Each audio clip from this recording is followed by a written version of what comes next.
stars will remember me. I gave you life.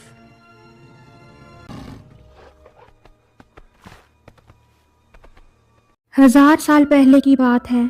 एक कबीला हुआ करता था जिसका नाम यगौल था। वो पहाड़ियों में रहा करते थे और उन्हीं हाथियों का शिकार किया करते थे। इसी पर उनका गुजर बसर हुआ करता था। इनके कबीले का एक असूल था कि इनका सरदार वही होगा जो तन तनहा बगैर किसी की मदद के इन ऊनी हाथियों में से किसी एक को मार गिराएगा और साथ ही साथ बूढ़ी माँ को भी पूजेगा, क्योंकि ये बूढ़ी माँ यगौल कबीले के लिए प्रॉफिट की हैसियत रखती थी। सारा कबीला फिर उसी आदमी की बात मानेगा और उसी को अपना सरदार भी बना लेगा। मौसम बदल रहा है, ऊनी हाथी कम होना शुरू हो चुके हैं। अब उनके लिए खाने के बगैर जिंदा रहना मुश्किल हो रहा है। कबीले के लोग बूढ़ी माँ के सामने एक लड़की को पकड़ कर लाते हैं जिसकी आंखें नीली हैं। इस लड़की के सारे खानदान को कत्ल कर दिया गया है। वो लड़की अपनी माँ की लाश के साथ लिपटी रो रही थी। बूढ़ी माँ इस लड़की को देखकर बताती है इसे देवताओं ने भेजा है। ये हमें ये बताने आई है कि 4 पाँव वाले राक्षस हमारी दुनिया का खात्मा करेंगे। वो हमारी तरफ आएंगे और हम अपने आखिरी शिकार पर भी जाएंगे। लेकिन डरने की जरूरत नहीं, क्योंकि इस आखिरी शिकार के दौरान हम में से एक बहादुर वॉरियर निकलेगा और ये इसकी औरत होगी। फिर ये दोनों हमें एक ऐसी दुनिया दिखाएंगे जहाँ पर भूख का दूर दूर तक नामो निशान ना होगा। ये नीली आंखों वाली लड़की हम सबके लिए ब्लेसिंग है और हमें इसकी हिफाजत करना होगी। दिले एवलट को बहुत गौर से देखता है। इस लड़की का नाम एवलट है, जिसका मतलब है नई जिंदगी का वादा। लेकिन दिले के लिए वो इससे बढ़कर है। यगौल कबीले में सिर्फ एक इंसान ऐसा है जिसे बूढ़ी माँ की कही गई बातों पर यकीन नहीं, और वो दिले के पिताजी हैं जो इस कबीले के सरदार भी हैं। वो अपने कबीले के लोगों के आने वाले बेहतरीन कल को मुमकिन बनाने के लिए यहाँ से जा रहे हैं। वो शिकार के आने का इंतजार नहीं कर सकते, इसलिए किसी ऐसी सरजमीन की तलाश में जा रहे हैं जहाँ पर जिंदगी की बुनियादी जरूरतों की कमी ना हो, जहाँ पर वो अपने लोगों को लेकर जा सके। टिक टिक उनसे कहता है, मैं तुम्हारे बेटे की ऐसे हिफाजत करूंगा जैसे वो मेरा अपना हो। दिले के पिताजी कहते हैं, मैं जानता हूँ तुम ऐसा ही करोगे, लेकिन मैं तुमसे ये चाहता हूँ कि तुम किसी को ना बताओ कि मैं क्यों गया था। फिर वो अपना स्पेयर टिक टिक को सौंप कर टिक टिक की तरफ आखिरी नजर देखते हुए वहाँ से दूर चले जाते हैं। सीन शिफ्ट होता है। कबीले के लड़के तीरबाजी का मुकाबला कर रहे हैं। दिले कैरन को अपने साथ मुकाबला करने का कहता है। कैरन इसे कहता है, मैं तुम्हारे साथ मुकाबला नहीं करूंगा क्योंकि तुम्हारा बाप हम सबको छोड़कर भाग गया था। इस बात पर दिले को गुस्सा आता है और वो कैरन को मारना शुरू कर देता है। दोनों में झगड़ा होना शुरू हो जाता है। टिक टिक वहाँ पर आकर उन दोनों को रोकता है। दिले वहाँ से चला जाता है। कैरन कहता है ये एक कॉवर्ड का बेटा है। टिक टिक उससे कहता है ये बात आज के बाद कोई नहीं करेगा। अगले सीन में दिले अकेला बैठा हुआ है। एवलट उसके पास आ जाती है और कहती है, तुम भी अकेले हो मेरी तरह। फिर दिले उससे पूछता है, तुम्हारी फैमिली कहाँ है? एवलट कहती है, वो सब मारे जा चुके हैं। 4 पाँव वाले शैतानों ने इनको मार डाला है। दिले एवलट के हाथ को छूता है और उससे कहता है, तुम अकेली नहीं हो, मैं तुम्हारे साथ हूँ हमेशा, और तुम हमेशा मेरे दिल में आसमान पर नजर आने वाली रोशनी की तरह चमकती रहोगी। और फिर बहुत से मौसम गुजर जाते हैं। दिले और एवलट के दिल में एक दूसरे के लिए मोहब्बत बढ़ती जाती है। आखिरकार बहुत सालों के बाद आखिरी शिकार पर जाने का वक्त आ चुका है। कैरन एक बहुत अच्छा शिकारी है और बूढ़ी माँ के कानून के मुताबिक जो कोई ऊनी हाथी यानी मेनक को शिकार करके हराएगा, एवलट की शादी उससे होगी और उसे कबीले का सरदार भी बना दिया जाएगा। इसलिए एवलट दिले से कहती है, हमें यहाँ से भाग जाना चाहिए और अपनी जिंदगी का फैसला खुद करना चाहिए। लेकिन दिले कहता है, क्या मैं भी अपने पिताजी की तरह अपने लोगों को छोड़ दूं? अब एक ही तरीका बचता है जिससे हम दोनों एक हो सकते हैं कि मैं मेनक को मार डालूं। वो लोग हाथी को मेनक कहा करते थे। अभी वो ये बातें कर ही रहे होते हैं कि इनको मेनक के आने की आवाजें आती हैं। वो आगे बढ़कर देखते हैं तो बहुत सारे हाथी उनकी तरफ बढ़ रहे होते हैं।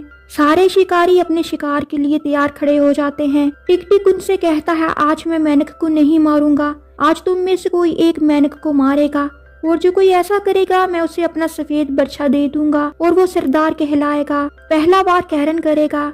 सब कैरन की जीत के लिए आवाज लगाते हैं कि मेनक सिर्फ करण का है, कैरन ही हमारा सरदार भी होगा। दिले कैरन से कहता है तुम मेनक के लिए लड़ो, लेकिन मैं सिर्फ एवलेट के लिए लड़ूंगा। मेनक का एक बहुत बड़ा झुंड कबीले की तरफ बढ़ रहा है। सब शिकारी अपने अपने हथियारों के साथ झाड़ियों में से उन पर नजर रखे हुए हैं। शिकारी हमला कर देते हैं। मेनक में अफरा तफरी फैल जाती है और वो भागने लगते हैं। कबीले के लोग सबसे आखिरी मेनक को, जो बहुत तगड़ा होता है, इसको जाल में फंसा लेते हैं, लेकिन वो इतना ताकतवर होता है कि वो बड़े बड़े पत्थरों को गिराकर खुद को जाल से आजाद कराकर भागने लगता है। दिले उस जाल पर छलांग लगा लेता है। मेनक भाग रहा है और दिले इस जाल पर मेनक के पीछे पीछे है। अब मेनक एक चट्टान पर जाकर रुकता है, दिले पर हमला करता है, लेकिन दिले अपना बचाव करता है। अपने बचाव के लिए दिले अपने बच्चे से मेनक पर हमला करता है और अपने बच्चे को जमीन में गाड़ कर उसका रुख मेनक की तरफ कर देता है। जब मेनक दिले पर हमला करता है तो वो बर्छा सीधा मेनक को लगता है और वो मर जाता है। कबीले के लोग समझते हैं कि दिले ने मेनक को मारा है। वो इसे अपना सरदार बना लेते हैं। बूढ़ी माँ दिले को सफेद बर्छा दे देती है और उसे एवलेट भी मिल जाती है, लेकिन दिले इस जीत के बाद खुश नहीं है। वो टिक टिक के पास जाकर उसे बताता है कि मैंने अपनी बहादुरी के सर पर मेनक को नहीं मारा, इसलिए मैं सफेद बच्चे का और सरदार बनने का हकदार नहीं हूँ। लेकिन टिक टिक उसे कहता है ऐसा करने से तुम एवलेट को भी खो दोगे। लेकिन दिले अपने जमीर के हाथों मजबूर होता है। जब दिले ये बात एवलेट को बताता है तो वो कहती है तुमने मुझे छोड़ दिया और वहाँ से चले जाती है। अगली सीन में घोड़ों पर सवार कुछ लोगों के आने की आवाज आती है। बूढ़ी माँ बाहर जाकर देखती है तो घबरा जाती है। एवलेट बूढ़ी माँ को सहारा देती है। घुड़सवार कबीले वालों को मारते जाते हैं। उनके सरदार की नजर एवलेट पर पड़ती है। वो उसे कैदी बनाकर अपने साथ वापस ले जाता है। एवलेट के अलावा और भी कबीले के बहुत से लोगों को उसने अपना कैदी बना लिया है। दिले उन पर हमला करने लगता है, लेकिन टिक टिक उसको रोक देता है क्योंकि वो तादाद में और जोर में बहुत ज्यादा है। अगले दिन दिले, टिक टिक, कैरन अपने लोगों को बचाने के लिए निकल पड़ते हैं।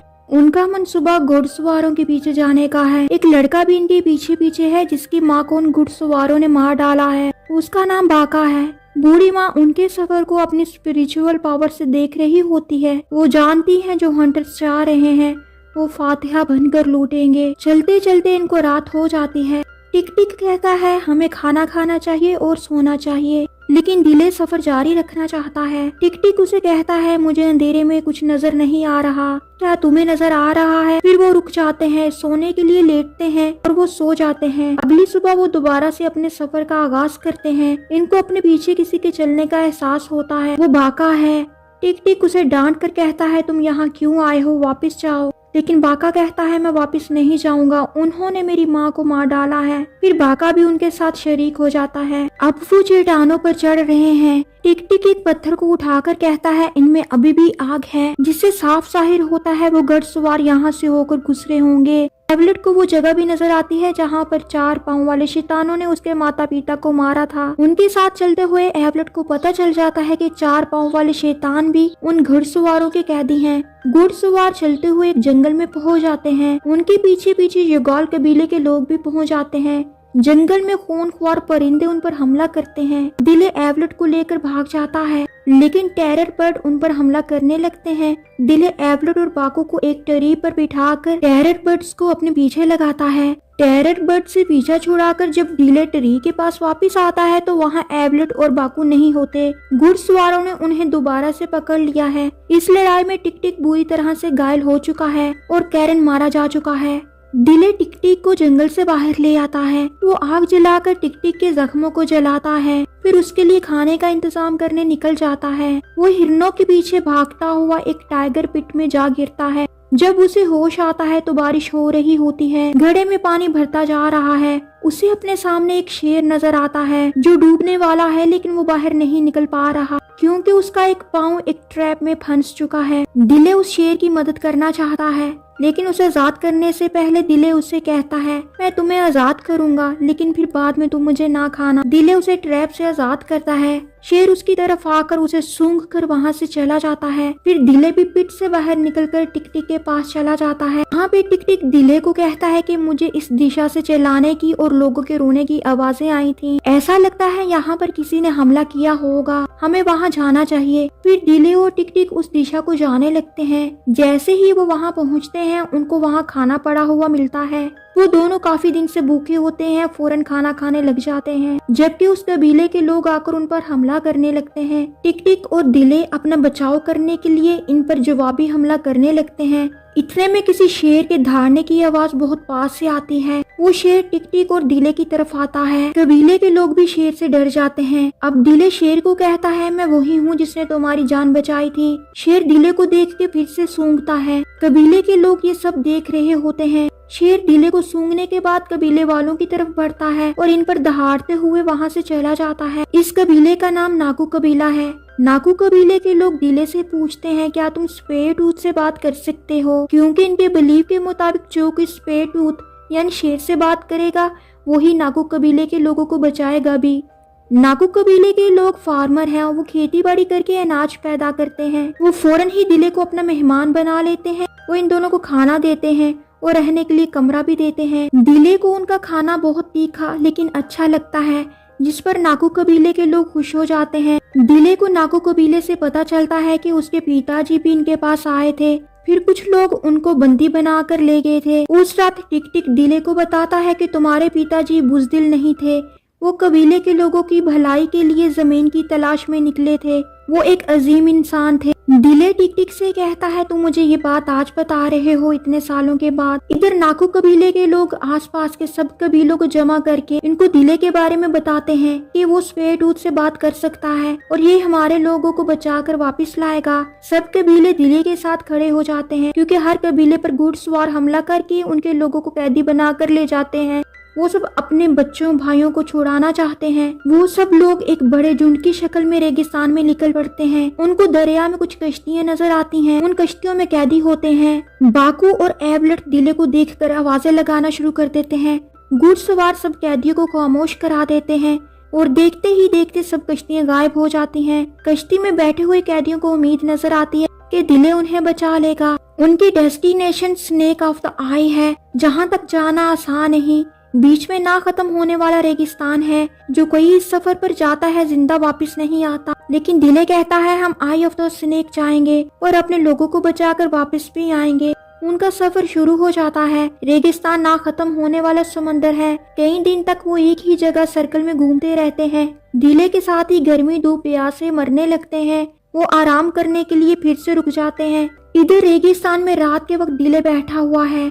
वो दूसरों की तरह सोया नहीं, वो कुछ सोच रहा है। फिर वो भागता हुआ टिक टिक की तरफ जाता है और उससे बताता है कि मुझे आई ऑफ द स्नेक मिल गया है।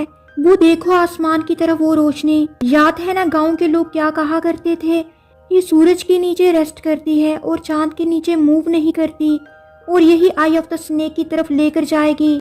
कबीले के लोग उस रोशनी की दिशा में चलते चलते माउंटेन्स ऑफ गॉड के पास आ जाते हैं। स्नेक ऑफ द आई उनको नजर आ चुका है, जहाँ पर बहुत बड़े बड़े पिरामिड्स बनाए जा रहे हैं, जिनके लिए मुख्तलिफ कबीले के लोगों को कैदी बनाकर यहाँ लाया जाता है।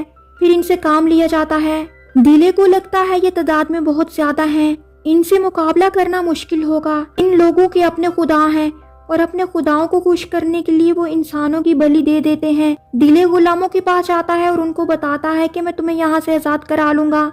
फिर वहाँ पर एक अंधे आदमी को लाया जाता है, जो देवताओं के खास आदमी में से एक था, लेकिन फिर उसकी आंखें निकालकर उसकी बलि दी जाने वाली थी कि गुलामों ने उसे बचा लिया। वो अंधा आदमी दिले को बताता है कि इन लोगों के 3 खुदा हैं, 2 खुदा मर चुके हैं, एक अभी जिंदा है, और जो कोई इस खुदा को मारेगा उसके हाथ पर एक निशान होगा। फिर वो दिले से पूछता है, क्या तुम्हारे हाथ या जिस्म पर ऐसा कोई निशान है? दिले खामोश हो जाता है। फिर वो अंधे आदमी को वापस ले जाते हैं। एवलेट के हाथ में से खंजर लेने लगते हैं तो उसके हाथ पर वही निशान जिसकी बात अंधे आदमी ने दिले से की थी, निशान देखकर परेशान हो जाते हैं। वो एवलेट को लेकर जल्दी से अपने देवताओं के पास जाते हैं और वो निशान दिखाते हैं। उस निशान को देखकर उनको पता चल जाता है कि यही लड़की इनके आखिरी देवता का खात्मा करेगी। एवलेट को महल से बाहर लेकर आते हैं। दिले भी उसके सामने है। देवता का हुक्म लोगों को सुनाया जा रहा है, जिसका भी तलक एवलेट से है। अगर इसने बगावत करने की कोशिश की तो इस लड़की को मार डाला जाएगा। दिले अपने बच्चे की एक ही वार से देवता को मार के आता है, जिससे उस देवता के मानने वालों पर वाज़ह हो जाता है कि ये कोई देवता नहीं था बल्कि आम इंसान था। कबीले के लोग अपने लोगों को बचाने के लिए महल के अंदर जाकर हमला कर देते हैं। एवलेट दिले की तरफ भाग रही होती है, लेकिन पीछे से सरदार तीर चलाकर एवलेट को मार देता है। दिले एवलेट की मौत पर टूट जाता है। इधर बूढ़ी माँ की हालत भी खराब हो रही है और वो अपनी जान देकर एवलेट को दोबारा से जिंदा कर देती है। सब गुलामों को आजाद करा लिया गया है, एवलेट भी जिंदा हो गई है। नाकू कबीले के लोग दिले का शुक्रिया अदा करते हैं और उनको कुछ बीज भी देते हैं जिससे अनाज उगाया जाएगा। मूवी के लास्ट में हमें दिखाया जाता है कि दिले और एवलेट ने बीज बोया था जिससे बहुत जल्दी पौधा निकल आया है और यहाँ पर मूवी एंड हो जाती है।